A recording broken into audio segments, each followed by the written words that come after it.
جادو ٹونے اور سفلی عملیات کے ذریعے لوگوں کو تکلیف دینے والے یہ بھول جاتے ہیں کہ وہ اپنی آخرت پر بات کر رہے ہیں۔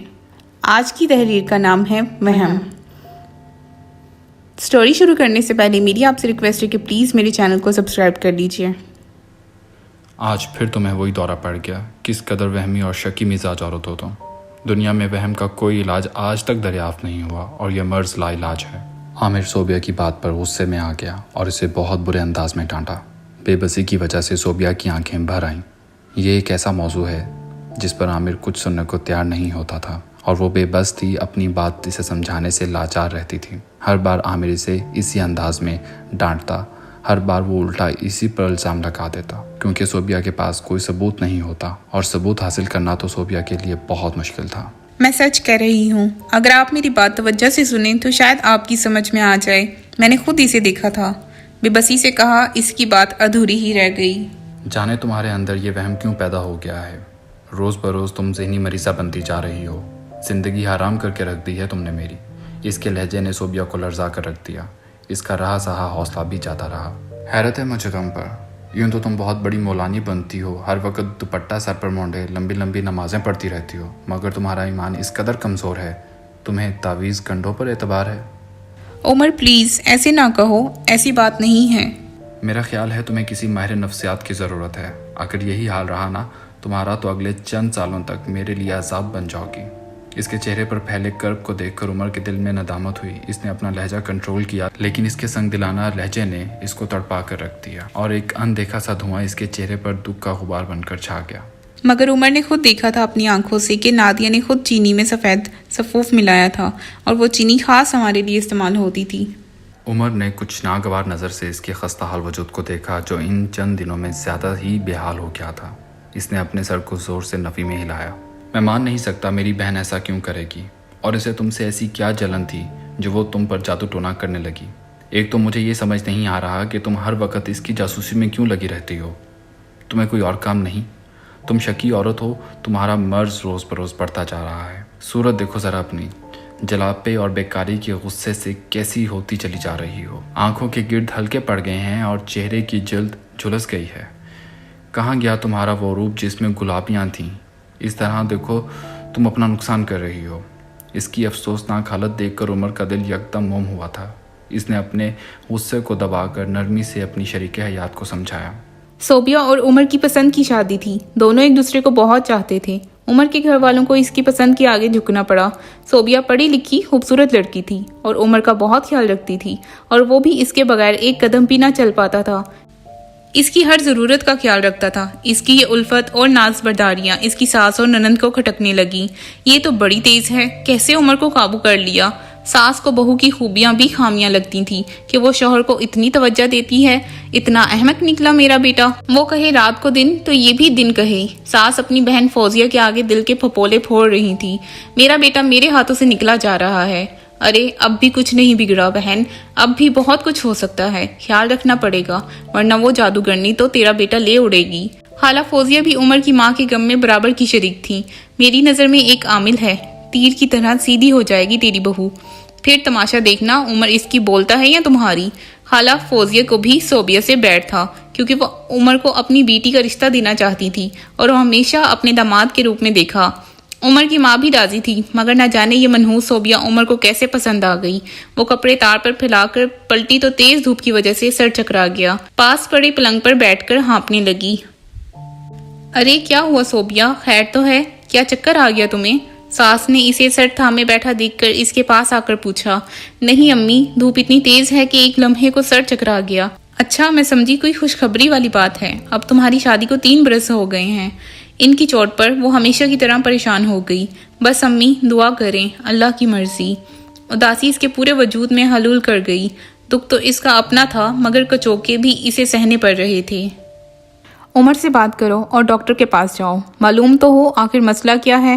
میری تو وہ سنتا ہی نہیں، اتنے دن سے کہہ رہی ہوں مگر کان نہیں دھرتا۔ تم کہو گی تو مان جائے گا، تمہاری تو زیادہ سنتا ہے۔ بھلا ماں کی کیا اہمیت تمہارے آگے۔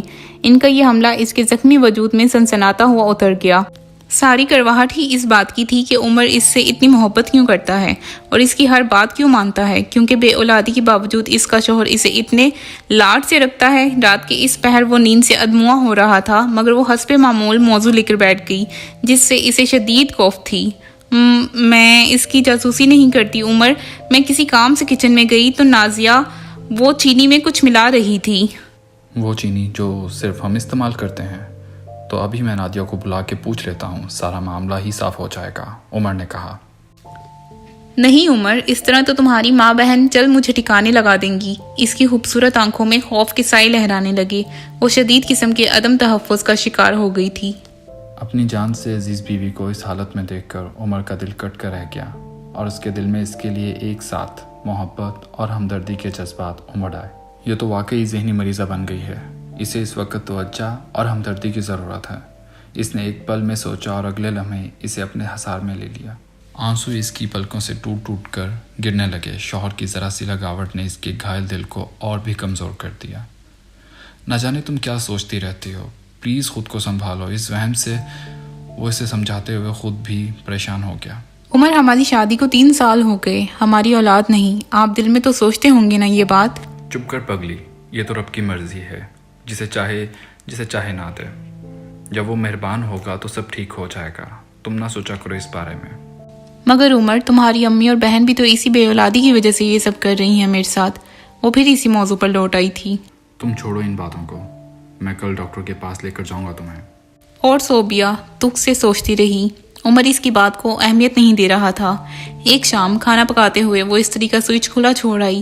وہ یاد آنے پر سوئچ آف کرنے کے لیے اپنے روم میں گئی تو ٹھٹک کر رہ گئی۔ نادیہ اس کے کمرے کے مشرقی کونے میں جھکی نہ جانے کیا کر رہی تھی، اسے دیکھ کر گھبرا گئی۔ کیا ہوا نادیہ، کیا ڈھونڈ رہی ہو؟ صوبیہ نے پوچھا۔ بھابی، میرا جھمکا آپ کے کمرے میں گر گیا تھا، سوچا کل آپ کے کمرے میں بیٹھی تھی ادھر نہ گر گیا ہو۔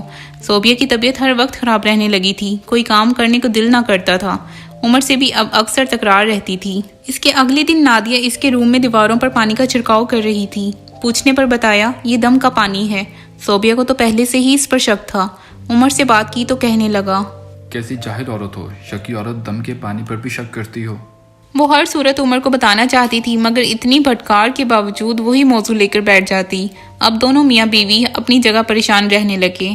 بہت دنوں بعد عمر کا موڈ خوشگوار ہوا تو اس نے گجرے خریدے، سوٹ اور چوڑیاں خریدی۔ وہ اپنی جان سے عزیز بیوی کو خوش دیکھنا چاہتا تھا۔ جب سب گفٹ لے کر وہ گھر میں داخل ہوا تو اسے غیر معمولی پن کا احساس ہوا۔ سارے گھر پر اداسی چھائی ہوئی تھی۔ صوبیہ اندر کمرے میں تھی۔ وہ ماں کی بجائے آج پہلے صوبیہ کے پاس جانے لگا۔ وہ شوق مست جذبات لیے کمرے میں داخل ہوا تو وہاں سطح چہرے کے ساتھ صوبیہ بیٹھی تھی۔ کیا ہوا؟ اس کا اتنا پوچھنا تھا کہ غضبناک لہجے میں چیخی، یہ پوچھیں کیا نہیں ہوا؟ میں نہ کہتی تھی آپ کی ماں بہن مجھ پر تعویذ کراتی ہیں، اور آج میں آپ کو ثبوت دکھاتی ہوں۔ اس نے مجنونانہ انداز میں بیڈ پر پڑے تکیے کو ادھیڑنا شروع کر دیا۔ عمر کو آج اس کے پاگل پن کا یقین ہو گیا تھا۔ یہ دیکھیں، یہ تعویذ آج نادیہ نے سیا ہے میرے تکیے میں، اللہ برباد کرے ان کو۔ وہ جاہل عورتوں کی طرح بیان کر رہی تھی۔ زبان بند کرو اپنی، میری ماں کے خلاف ایک لفظ بھی نہیں بولنا ورنہ طلاق دے دوں گا۔ شور سن کر عمر کی ماں بھی وہاں آ گئی۔ پاگل نہیں، چلاک کہو اسے۔ چلاک بیٹا، یہ تمہیں ہم سے دور کرنا چاہتی ہے۔ میں بھلا تعویذ کیوں کروں گی؟ ماں ہوں تمہاری، دشمن نہیں۔ ماں نے زور زور سے رونا شروع کر دیا۔ ماں کی آہو بکا نے اس کے اندر شعلے بھڑکا دیے اور اس نے غصے میں صوبیہ کو مارنا شروع کر دیا اور دھکے دے کر گھر سے نکال دیا۔ دفع ہو جاؤ، جاہل شکی عورت، میری زندگی برباد کر دی۔ صوبیہ کا بسا بسایا گھر منٹوں میں اجڑ گیا۔ وہ روتی بلکتی اپنے ماں باپ کے گھر چلی گئی۔ آج عمر نے اپنے وکیل سے بات کرنے کا پکا ارادہ کیا۔ وہ جلد صوبیہ کو طلاق دینا چاہتا تھا، مزید اس وہمی عورت کے ساتھ نہیں رہنا چاہتا تھا۔ تیار ہو کر وہ اپنے کمرے سے نکلا تو ماں کی آواز پر رک گیا جو اپنی بیٹی سے کہہ رہی تھی، پڑی ہوئی چینی بہا دو اور تعویذ کی راکھ کو مٹی میں دبا دو۔ شکر ہے جان چھوٹی۔ صوبیہ سے بنجر زمین میرے بیٹے کو کھائے چلی جا رہی تھی۔ اب دیکھنا، اپنی پسند کی بہو لاؤں گی اپنے بیٹے کے لیے۔ دونوں ماں بیٹی نے زوردار کہکا لگایا صوبیہ کی بے عزتی پر۔ ماں کی آواز پر عمر کا اپنے پیروں پر کھڑا ہونا مشکل ہو گیا۔ اس کے سر پر کئی آسمان ٹوٹتے چلے گئے۔ کسی نے اونچائی سے زمین پر لاپٹخا تھا۔ اس کی ماں بہن اتنا نیچے گر سکتی ہیں وہ سوچ بھی نہیں سکتا تھا۔ اس نے دل میں خدا کا شکر ادا کیا کہ صوبیہ کو طلاق نہیں دی۔ اسے یقین تھا کہ اس کی وفادار اور جان سے عزیز بیوی اسے معاف کر دے گی۔ اس نے وکیل کی طرف جانے کی بجائے اپنے سسرال کا رخ کیا۔ آخر صوبیہ سے معافی مانگ کر اسے گھر بھی تو لانا تھا۔